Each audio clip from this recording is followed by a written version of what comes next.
Revenue മന്ത്രി K Rajan Poonkunnam Sitaram ദേശത്തെ പുലിമടിയിൽ എത്തി. നമ്മുടെ പ്രതിനിധി ആനന്ദ് തയ്യാറാക്കിയ റിപ്പോർട്ടിലേക്ക്. നമ്മൾ പൂങ്കുന്നത്തെ സീതാറാം ദേശത്തിന്റെ പുലിമടയിലാണ്. പുലിമടയിൽ ഇത്തവണ മന്ത്രി എത്തിയിട്ടുണ്ട്. മന്ത്രി കെ രാജനാണ്. മിനിസ്റ്റർ, ഇത്തവണയും ഈ പുലിക്കളിക്ക് ആവേശം ഒട്ടും ചോരാതെ തന്നെയാണ്. ഒരു കുറവുമില്ല, ആവേശം കൂടുകയാണ്. ഇപ്പോൾ രാവിലെ മുതൽ മടകളിലൊക്കെ പോകുമ്പോൾ നമുക്ക് ഇന്ന് കാണാൻ പറ്റുന്ന ഒരു സന്തോഷം, യഥാർത്ഥത്തിൽ പുതിയ കലാകാരന്മാർ ഈ വർഷം വരുന്നുണ്ട്. 51 പുലികൾ എല്ലാ ടീമിലും ഉണ്ടാകും.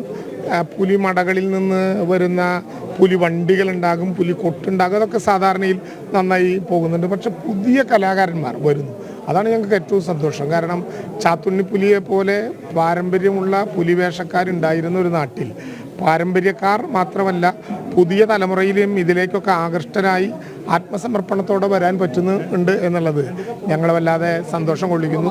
ഈ വനിതകൾ പുലിവേഷം കെട്ടി ഇറങ്ങുന്നുണ്ട്, പ്രത്യേകിച്ച് 2ാം വർഷമാണ് വിടുന്നത്. അതും ഒരു തരത്തിലുള്ള ഒരു പ്രോഗ്രാം മാത്രമല്ല, ഇത്തവണ ഒന്നിലേറെ സ്ഥലങ്ങളിൽ നിന്ന് പുലിവേഷങ്ങൾ പെൺപുലികൾ ഇട്ട് വരുന്നുണ്ട്. 2 പുലികളുള്ള പെൺപുലികളുള്ള സ്ഥലങ്ങളുണ്ട്. പുലി വണ്ടികളിൽ തന്നെ വ്യത്യസ്തതയുള്ള.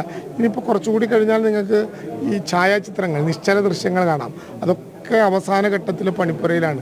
വലിയ കെട്ടിടങ്ങൾ ഉണ്ടാകുമ്പോൾ ചുറ്റും മറവെച്ച് വെക്കുന്നത് പോലെ ഈ ചാരുശില്പങ്ങളൊക്കെ വാഹനത്തിൽ ഇങ്ങനെ മറവെച്ച് നിൽക്കുകയാണ്. കുറച്ചുകൂടി കഴിഞ്ഞാൽ അത് അനാവരണം ചെയ്യപ്പെടും. കാരണം സസ്പെൻസാണ്, വലിയ സസ്പെൻസുകൾ ഇവർ ഒളിപ്പിച്ചു വെച്ചിട്ടുണ്ട്.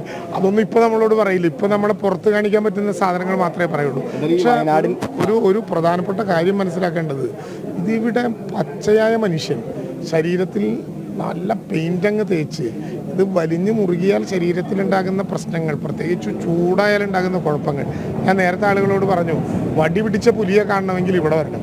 ചാടിക്കടിക്കുന്ന പുലി മൃഗശാലയിലും വനത്തിലും ഒക്കെ ഉണ്ടാകും. പക്ഷെ വടി പിടിച്ച് നിൽക്കുന്ന പുലി ഇവിടെയാണ്. എത്ര നേരമാണ് ഈ 2 കൈയും ഇങ്ങനെ നീട്ടി, ഇത് 2 കൂട്ടിയാൽ ഒട്ടിപ്പോകും.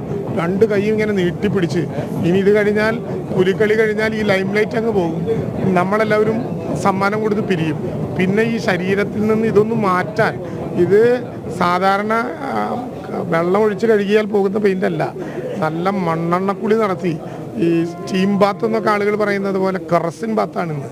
മണ്ണെണ്ണക്കുടി നടത്തി വേണം ശരീരത്തിൽ നിന്ന് മാറ്റാൻ. അപ്പം അതിൻ്റെ പിന്നിലുള്ള കലാകാരന്മാരുടെ ഒരു വലിയ, ഇപ്പോൾ അവിടെ പുലി മുഖം വരയ്ക്കുന്നൊരു കലാകാരൻ കണ്ടല്ലോ, അദ്ദേഹം ഒരു ചിത്രം നോക്കി ഒരു ക്യാൻവാസിലല്ല, മനുഷ്യ ശരീരത്തിൽ സൂക്ഷ്മതയോടെ അത് വരയ്ക്കുകയാണ്. അതാണ് ഇതിൻ്റെ.